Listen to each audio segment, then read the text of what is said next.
I'm a man on fire, walking through your street with one guitar and two dancing feet.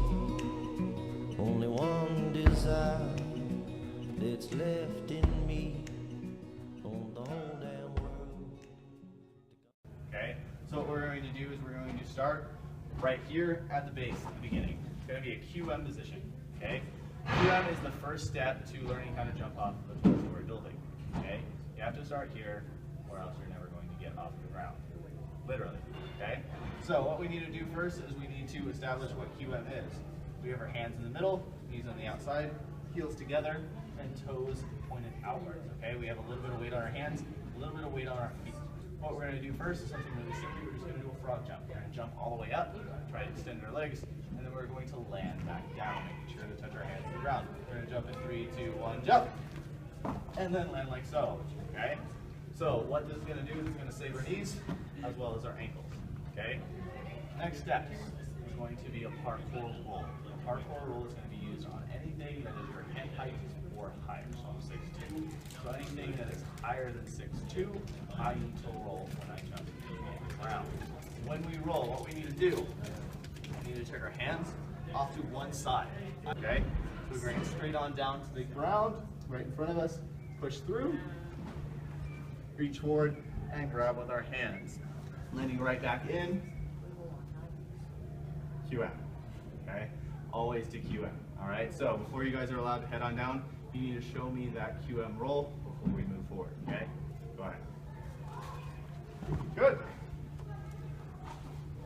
Awesome. Now as you come through, make sure that you're keeping that head low.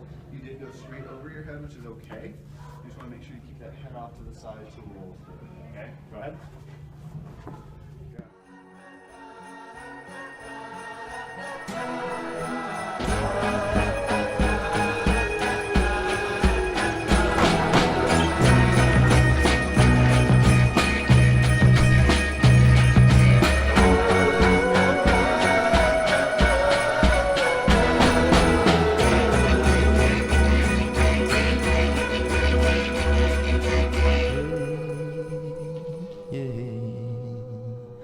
Come dance with me over heartache and rage.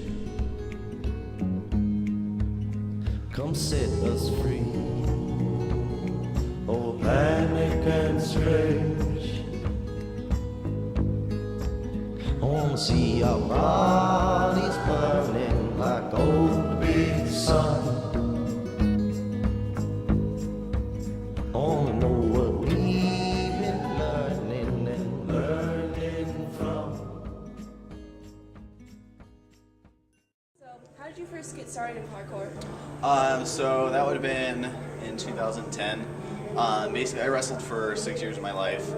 It was my life. I didn't know anything else. So one day, when my meniscus was torn, the doctors basically came to me and told me I was not allowed to wrestle anymore. I couldn't pass a physical. So I had to find something. I was going stir crazy. I had to find something to do, and everything else required a physical. I had seen it done before. A couple of my friends did it, and they were part of the original movement in Colorado. So they asked me, hey, you know, do you want to give this a go? Showed up at a gymnastics gym, 5280 Gymnastics, over in Wheat Ridge. Decided, okay, I want to learn a backflip. I want to learn a front flip. Landed those my first day, and ended up going to a jam at another parkour gym. Ate face, tore up my face. I had a road rash all the way across the side of my face. Said, okay, this is for me, and didn't look back. What are some of your worst injuries? Oh, wow. Worst injury would probably be the one I'm experiencing right now. I actually, last June, I tore my MCL. It was a small tear. Obviously, I had to keep working. I work here, so I use my body all the time. And over the course of a month, I had torn it 6 more times. So 6 MCL tears a month. And basically, it's not even existent anymore. So working through the physical therapy to press through and let the muscles do the work instead of the tendons. MCL is going to be the basically the tendon on the inside of your knee It's going to come across from your hip all the way down to across the inside of your knee, and then the outside also puts a lot of pressure on the IT band. How did you injure yourself?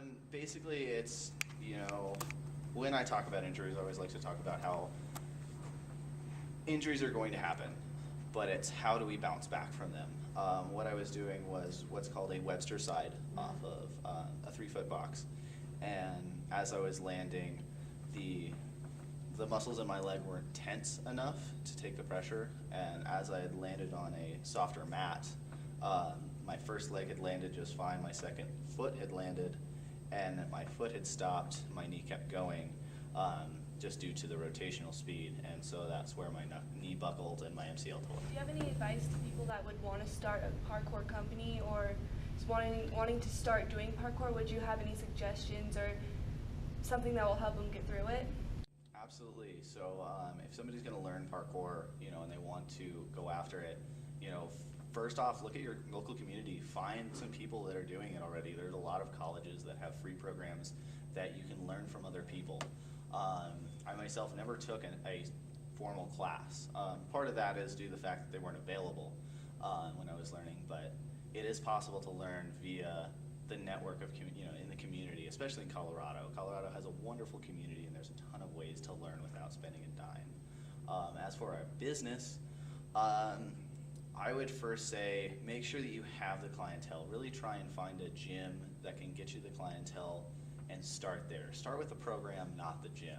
The gym is going to be something after that. Find a gymnastics gym that's trying to find new ways to create revenue, and start there. What's your favorite obstacle to use in the gym? That's a tough one. My favorite obstacle would, I guess to be honest, would probably be my kids' brains. Like really trying to find the way to get to them personally. There are so many different ways for a kid to learn, and it's up to me as a coach to find out how they work. I have some classes that we sit on one station and we focus on one thing. We get it till, we run it till they get it, and then we move on. I have some classes that I have to use math, as we work on bar work. Okay, here is your X plot, here's your Y plot. Wherever you get here is where you're going here. And we have cool classes that's how they work, that's how their brain works. They think about it, they visualize it, and then they figure it out, and then they make their body do it. So I guess finding the ways to teach it to every kid. Besides that, where else do you use parkour, like say around Halloween? Okay. So yeah, there's always different ways of finding a way to make money with what you do. And in the month of October, I take my art and I go to a local haunted house and perform for them under the character of the outlaw. I do some power stilting and stuff like that, so I perform.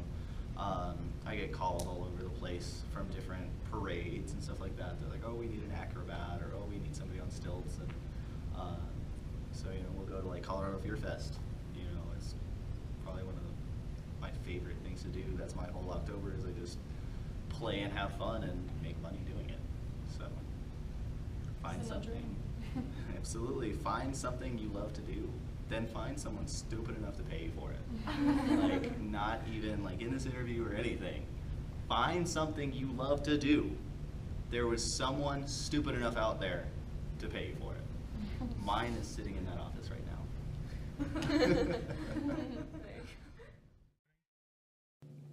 So how are you going to use this in real life or later in Every life? day.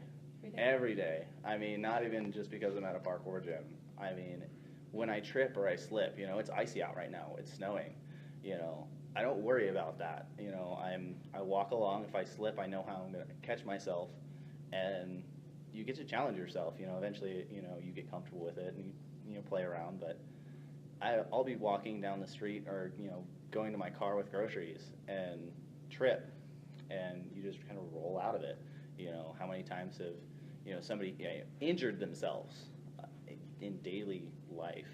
I've had adults come in and learn the program and then trip and fall in the shower and get carted off to the ambulance, and the ambulance is freaking out, and then they tear, the shower curtain apart, and they're fine.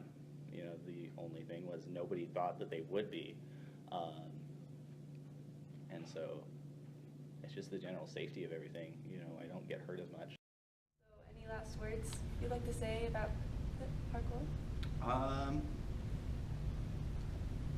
It's not all just the parkour fail videos. There are a lot of people out there that use this for therapy, for bettering themselves, finding their limits, and then eventually, take what you've learned and take what you know, take what you like. If you like to paint, find a way to paint and make money. Take that from parkour. There are 12 guys here that do what they love every day and put food on the table for it. Thanks.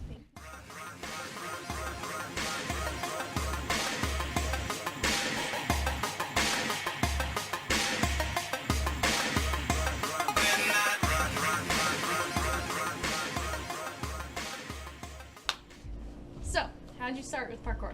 How did I start with parkour? 2 years ago, that's like 3 years ago, junior year of high school, I met a parkour team called Apex Movement through some kids through high school, and I was their camera boy for 2 months. And then all my friends left and went to college, and I stopped parkour. And then about 10 months ago, my cousin found this place, Urban Acrobatics, and I started training day and night for 3 months straight. Well, that's really cool. What's your favorite part about this place? I can do whatever I want, and nobody cares. So then, besides that, what's your favorite obstacle to be going through? Tricking flips. That's the obstacle that I always came over with. What are some of the names of the tricks? So some of our basic ones, there's front flips, there's back flips, there's side flips, there's aerials, there's A-twists, which is an aerial with a half twist. When you get more into tricking, there's butterfly kicks and butterfly twists, which is a full rotation parallel to the floor. Awesome. What do you use parkour in real life for? Everything. Everything, because this is my life. I'm here 7 days a week, starting usually at about 3 o'clock. Besides being here, where do you use it? Outside. Whenever it's not snowing or it's nice outside, I'm outside training. I'll do it inside my house, down the stairs, over the balcony, in my room. Do you feel confident in yourself that you're not going to injure yourself? I feel very confident in myself. Are you sure about that? There are some things that scare the crap out of me, but a lot of parkour is just getting over it. How do you get over that fear? Do first, think second. What are some of your worst injuries? Some of my worst injuries. So I actually tore the tendon in my foot completely off of the rotator right here. So I can't do much without rolling my ankle if I'm not careful. Got any other injuries? That's the biggest one. I've cracked a couple of ribs. I've bruised my knee. I've pulled multiple muscles. I've crashed on my neck, and I've probably hyperextended my spine before. That's the gist of my injuries, though. At least through parkour. Through parkour. All right. Do you think everyone should learn parkour sometime in their life? Everybody has learned parkour at some time in their life. Whenever you're a kid on the playground, you're doing parkour. You don't know it, but you're doing it. You're climbing stuff. You're jumping off of stuff. You're trying to get from point A to point B as fast as you can when you're playing tag, when you're doing any of that. Everybody's learned parkour. Now, yes, I believe that when you get older, you should progress with it, though, because I know plenty of people who love the floor so much, and they don't know how to save their face. Oh, that's really cool. Thanks.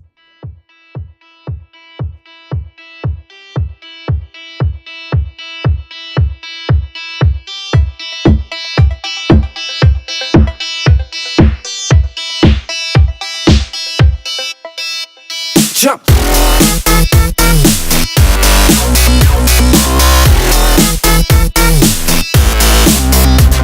Jump!